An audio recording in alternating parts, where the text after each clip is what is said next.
Legal నోటీసులు పంపిస్తా. ఎవరికయ్యా? నాపై సిగ్గులేని నిరాధార ఆరోపణలు చేస్తున్నారు, క్షమాపణ చెప్పకపోతే తీవ్ర పరిణామాలు. మంత్రి కొండా సురేఖ, ఎన్ఎం శ్రీనివాసరెడ్డి, కేకే మహేందర్ రెడ్డికి కేటీఆర్ హెచ్చరిక.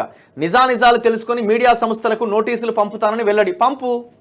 పంపయ్యా, పంపు. నీ పనికిమాలిన నీ చెత్త నోటీసులు ఎవరికి నాలుక గీక్కోవడానికి కూడా మనకి రావు. మాకు అవి అర్థమైందా? నీకు హక్కు ఉన్నది, రాజ్యాంగం హక్కు నీకు కల్పించింది, మాకు మాట్లాడే హక్కు మాకు కల్పించింది. నువ్వు మాట్లాడేదానికి నువ్వు దమ్ముంటే నీకు సమాధానం చెప్పు. ప్రెస్ ముందుకు వచ్చి అది ఆ దమ్ము లేదు. నువ్వు 53 కోట్ల రూపాయల ఏది సింగిల్ ట్రాన్సాక్షన్లో 53 కోట్లు నీ కింద పనిచేసిన IAS Arvind Kumar car racing దాంట్లో 53 కోట్లు ఎట్లా పంపిండు? క్యాబినెట్ అప్రూవల్ లేకుండా ఎట్లా పంపిండు? దీనికి సమాధానం చెప్పాయా ప్రెస్ మీట్ పెట్టి? 4 కోట్ల మంది తెలంగాణ ప్రజలకి ఏం నోటీసులు పంపాలా?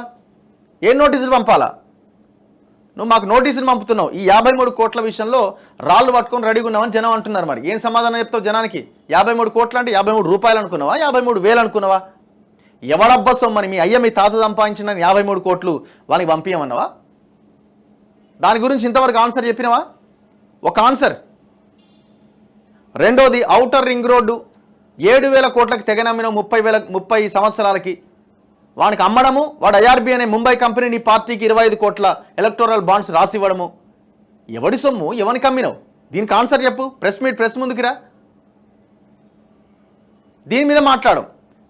భూముల దందా ధరణి పేరుతో నీ బినామీ కంపెనీలకి నీ ఆంధ్ర రాజులకి ధరణి పోర్టల్ కట్టబెట్టి కోట్ల రూపాయల భూములను కొల్లగొట్టినావు. వాస్తవం కాదా? ఈ ఫినిక్స్ అనేది నీ బినామీ కంపెనీ కదా? సమాధానం చెప్పు ప్రెస్ ముందుకు వచ్చి. నీకు ఇవన్నిటి మీద మాట్లాడే దమ్ము లేదు. ఫోన్ ట్యాపింగ్ మీద మాట్లాడు. నువ్వు తెర ముందుకు మీడియా ముందుకు వచ్చి ఫోన్ ట్యాపింగ్ మేము చేయలేదు, మాకు సంబంధం లేదని చెప్పు.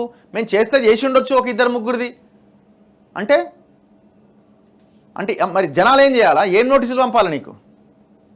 ఈయనట మీడియాకి, ప్రతిపక్ష ఎవరైతే ఇప్పుడు అధికారంలో ఉన్నారో వాళ్ళకి నోటీసులు పంపిస్తున్నాడు. ఇప్పుడు ఆయన ఏమన్నారు? ఎవరు?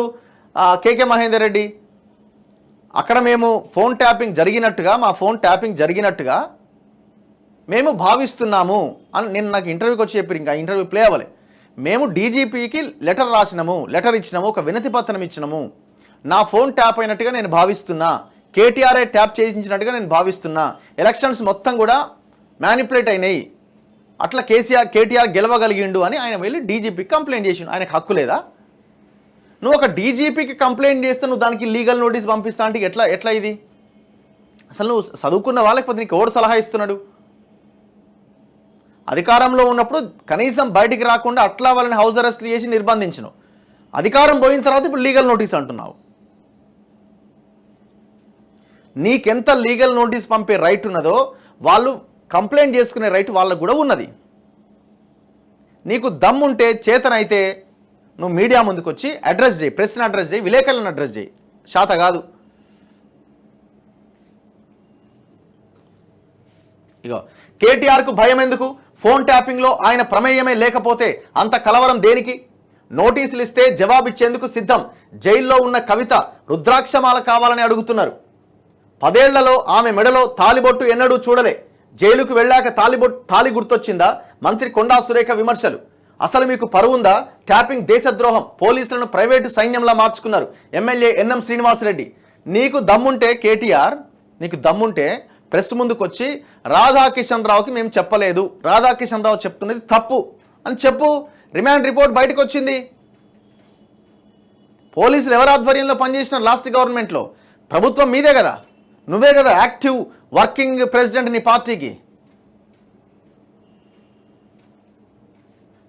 గిడ వరంగల్ టెక్స్టైల్ పార్క్ కైటెక్స్ అనే కంపెనీ దానికి పేద రైతుల భూములని తీసుకుపోయి 100 ఎకరాలు దానికి కట్టబెడితే వాడు 25 కోట్ల రూపాయలు వీళ్ళ పార్టీకి ఎలక్టోరల్ బాండ్స్ రాసిచ్చిండు, భూమి ఇచ్చిండని. ఎవరి భూమి అది? రైతుల భూమి. ఇంత దుర్మార్గానికి పాల్పడ్డ మీరు మళ్ళీ లీగల్ నోటీసులు పంపిస్తారా? ఆమెకేమో ఇప్పుడు జపమాల గుర్తొచ్చింది. రుద్రాక్షమాల ఏం జపం చేస్తుందో మరి ఆమె. బయట ఉన్నప్పుడేమో లెక్క పెట్టుకుంటా పైసలు లెక్క పెట్టుకుంటా భూములు కొల్లగొట్టింది. ఇప్పుడేమో జపం చేస్తుందట. అసలు వీళ్ళు మనుషులా ఇంకేమన్నానా?